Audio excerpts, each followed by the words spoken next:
اهلا وسهلا ومرحبا بكم معايا اليوم في فيديو جديد ووصفه جديده. وكيف ما كتشوفوا معايا في الفيديو اليوم ان شاء الله غادي نشارك معكم عصير الاقتصادي كيجي لذيذ وخاتر وبطبيعه الحال صحي وبنين. خليكم معايا نشوفوا المكونات وطريقه التحضير والمزيد من التفاصيل.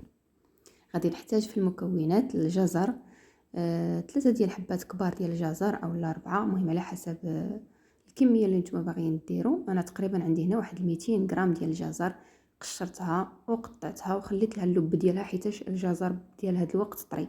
غادي نضيف عليه الماء ونردو فوق البوطه يتسلق، ولكن ما خليش يتسلق بزاف حتى يهرى، غير شويه يعني يدخلوا الطياب ونطفي عليه.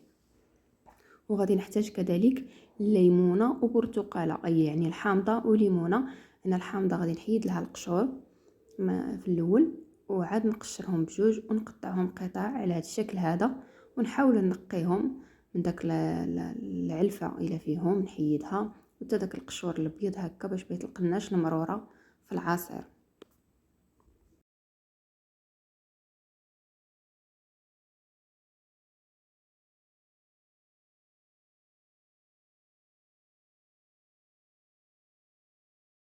وهنا من بعد ما طاب داك الخيزو كنخليه حتى كيبرد، عاد ندوزو باش نطحنوه.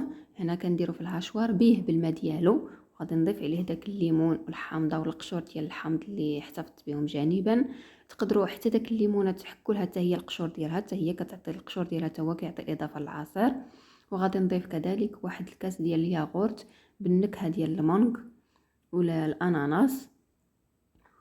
السكر بطبيعه الحال كيبقى على حسب الذوق. وهاد المكونات كاملين غادي نزيد نضيف عليهم الماء عادي من الروبيني، وغادي نطحن كل شيء ونولي نصفيه. بالنسبه لهاد المكونات اللي عطيتكم ديال حامضه وحده وليمونه وحده و3 ديال حبات ديال الجزر، كيخرج لكم يطرو نص ديال العصير اللي كيكون خاتر.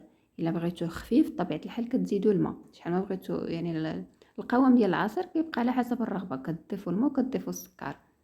هنا كنصفي العصير ديالي، غادي نديرو في القريعات وندخلو للثلاجه حتى كيبرد، وكنقدموه بالصحه والراحه. عصير اللي كيجي صحي اقتصادي ولذيذ بطبيعه الحال. الى هنا كنكون وصلت معكم لنهايه ديال الفيديو. ما تنساونيش من التشجيعات ديالكم اصدقائي، واحد اللايك الفيديو، بارطاجيو الوصفه مع الاهل والاصدقاء، وشكرا لكم والى الفيديو القادم ان شاء الله. مع السلامه.